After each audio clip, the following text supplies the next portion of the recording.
جمعہ کا دن ہے، بڑا مبارک دن ہے۔ جمعہ کے دن جہاں بہت ساری نیکیاں کرنی چاہیے، ان میں ایک بہت کمال کی نیکی یہ ہے کہ جمعے کے دن درود پاک کی کثرت کی جائے۔ سرکار دو عالم صلی اللہ علیہ وسلم کا فرمان، حیثما کنتم فصلوا علی فإن صلاتکم تبلغنی، تم جہاں کہیں بھی ہو مجھ پر درود پڑھو کہ تمہارا درود مجھ تک پہنچتا ہے۔ ہم دنیا میں کہیں بھی ہیں، درود پڑھتے ہیں، وہ درود بارگاہ رسالت میں پہنچتا ہے۔ اور جمعے کے دن کی اسپیشلٹی یہ ہے کہ حدیث پاک کا خلاصہ ہے کہ اور دنوں کا درود فرشتے مجھ تک پہنچاتے ہیں، اور جمعے کا درود میں بنفس نفیس خود سماعت کرتا ہوں۔ اللہ اکبر! ایک امتی کے لیے اس سے بڑی کیا سعادت ہے کہ میں ادھر درود پڑھوں اور نبی پاک میرا درود سماعت فرمائے۔ ایک اور جگہ حدیث پاک میں آتا ہے جس کا مضمون ہے کہ جمعہ کے دن جو کوئی شخص 200 بار درود پاک پڑھے، اس کے 200 برس کے گناہ معاف کر دیے جاتے ہیں۔ تو special day, Friday is very special day, اور پھر فرائیڈے وہ بھی ربیع الاول کا ہو، اور یہ ربیع الاول تو اور اسپیشل ہے کہ یہ ربیع الاول میں جو نبی پاک کی ولادت کا دن آ رہا ہے، یہ 1500واں جشن ولادت ہے، 1500th برتھ ڈے آف رسول پاک علیہ الصلوۃ والسلام بن رہا ہے۔ تو ہمیں اس مہینے کو اور اچھے انداز سے اور درود پاک کے لحاظ سے اور خاص انداز سے گزارنا چاہیے۔ میں تو کوشش کرتا ہوں، سب سے عرض کرتا ہوں، آج جرمنی اسٹوٹ گارڈ والوں سے بھی عرض کر دیتا ہوں کہ ہو سکے تو ربیع الاول میں 12 ربیع الاول تک کم از کم روزانہ 1500 بار درود پاک پڑھیں۔ 1500واں برتھ ڈے ہے نا، تو 1500 بار درود پاک پڑھ کے نبی پاک کو تحفہ پیش کریں، انشاءاللہ اس کی خوب برکتیں ملیں گی۔ اللہ مجھے اور آپ کو کثرت سے درود پاک پڑھنے کی توفیق عطا فرمائے۔ شاعر لکھتے ہیں، ہمارے لبوں پر ہو ہر پل یہی صبح و شام، پیارے نبی پر ہر پل لاکھوں درود و سلام، دل میرا سکون پائے سن کر ان کا نام، پیارے نبی پر ہر پل لاکھوں درود و سلام، حمد و نعت پڑھتے ہوئے عمر میری ہو تمام، پیارے نبی پر ہر پل لاکھوں درود و سلام۔ مل کر درود پاک پڑھ لیں، صلو علی الحبیب صلی اللہ تعالی علی محمد صلی اللہ علیہ وسلم۔ آج انشاءاللہ قرآن مجید فرقان حمید کی ایک بڑی کمال کی صورت، اور اگر یوں کہیں کہ یہ صورت نبی پاک علیہ الصلوۃ والسلام کی شاندار نعت بھی ہے۔ قرآن میں اگر پیارے آقا علیہ الصلوۃ والسلام کی نعت پڑھنا ہے، قرآن کی زبانی نبی پاک کی نعتیں سننا ہے، تو بے شمار آیتیں ہیں۔ وہ پنجابی شاعر کہتے ہیں نا کہ دساں کی میں مصطفیٰ دی کیڈی سونی شان ہے، آپ دی تعریف وچ سارائی قرآن ہے، آپ دی تعریف وچ سارائی قرآن ہے، پڑھ کے تو ویکھ جیڑا مرضی سپارا، قسم خدا دی مینوں سب نالوں پیارا۔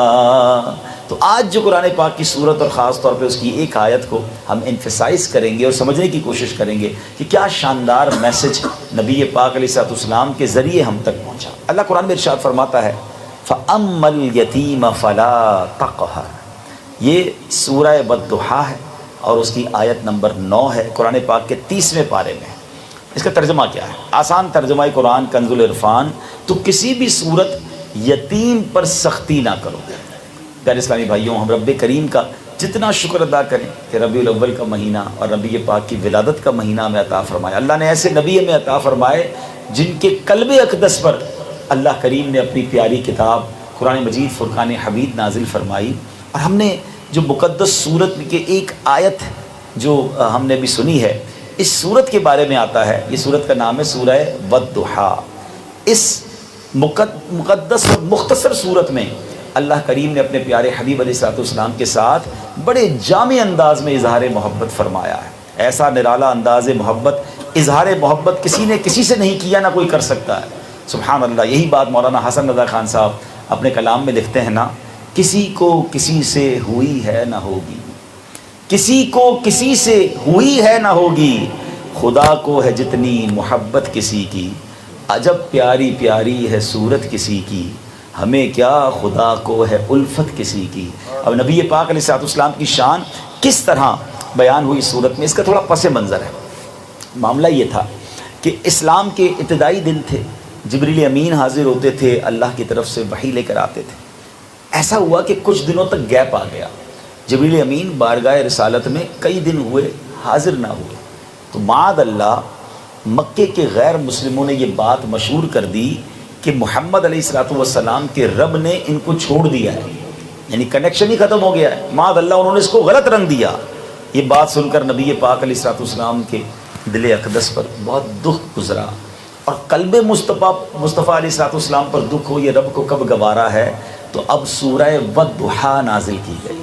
اللہ اکبر۔ اس پیاری پیاری سورت کی پہلی 2 آیتوں میں نبی پاک کے مقدس چہرے اور پیارے آقا کی مبارک زلفوں کی قسم ارشاد فرمائی گئی، یعنی دل کی ڈھارس کا سامان کیسے کیا گیا، دل میں خوشی داخل کرنے کا انداز کیا ہے۔ قرآن فرماتا ہے والضحیٰ واللیل اذا سجا، چڑھتے دن کے وقت کی قسم اور رات کی جب وہ ڈھانپ دے۔ اللہ اکبر۔ والضحیٰ یہ چہرہ مصطفیٰ کی ذکر ہو رہا ہے، اور واللیل اذا سجا میں نبی پاک کی زلفوں کا ذکر ہو رہا ہے۔ اور یہی بات بریلی کے تاجدار لکھتے ہیں کہ وہ خدا نے ہے مرتبہ تجھ کو دیا، نہ کسی کو ملے نہ کسی کو ملا، کہ کلام مجید نے کھائی شہا، تیرے شہر و کلام و بقا کی قسم۔ اب تیسری آیت میں محبتوں کا مزید اظہار ہو رہا ہے، کیا فرمایا؟ ما ودعک ربک وما قلا، تمہارے رب نے نہ تمہیں چھوڑا اور نہ ناپسند کیا، یعنی اے محبوب تسلی رکھیے، آپ کے رب کریم نے آپ کو نہ چھوڑا ہے نہ کبھی چھوڑے گا۔ اللہ اکبر۔ شاعر لکھتے ہیں نا، واہ کیا مرتبہ ہوا تیرا، تو خدا کا خدا ہوا تیرا، ایک عالم خدا کا طالب ہے اور طالب خدا ہوا تیرا۔ اب اس کے بعد جو مزید 5 آیتیں، سبحان اللہ، سنتے جائیں ایمان تازہ ہو جاتا ہے۔ یعنی آج قرآن کی زبانی نعت سن رہے ہیں، میلاد کا ذکر ہے اور نبی پاک کی شان کا ذکر ہے، مگر وہ قرآن کی زبانی ہے۔ قرآن آگے ارشاد فرماتا ہے وَلَلْآخِرَةُ خَيْرٌ لَكَ مِنَ الْأُولَىٰ وَلَسَوْفَ يُعْطِيكَ رَبُّكَ فَتَرْضَىٰ أَلَمْ يَجِدْكَ يَتِيمًا فَآوَىٰ وَوَجَدَكَ ضَالًّا فَهَدَىٰ وَوَجَدَكَ عَائِلًا فَأَغْنَىٰ۔ قرآن کیا کہتا ہے؟ اور بے شک تمہارے لیے ہر پچھلی گھڑی پہلی سے بہتر ہے، اور بے شک قریب ہے کہ تمہارا رب تمہیں اتنا دے گا کہ تم راضی ہو جاؤ گے۔ کیا اس نے تمہیں یتیم نہ پایا، پھر جگہ دی، اور اس نے تمہیں اپنی محبت میں گم پایا تو اپنی طرف راہ دی، اور اس نے تمہیں حاجت مند پایا تو غنی کر دیا۔ یہ سبحان اللہ کل 8 آیتیں ہیں، اور پھر آخری جو آیت ہے فَأَمَّا الْيَتِيمَ فَلَا تَقْهَرْ، تو کسی بھی صورت یتیم پر سختی نہ کرو۔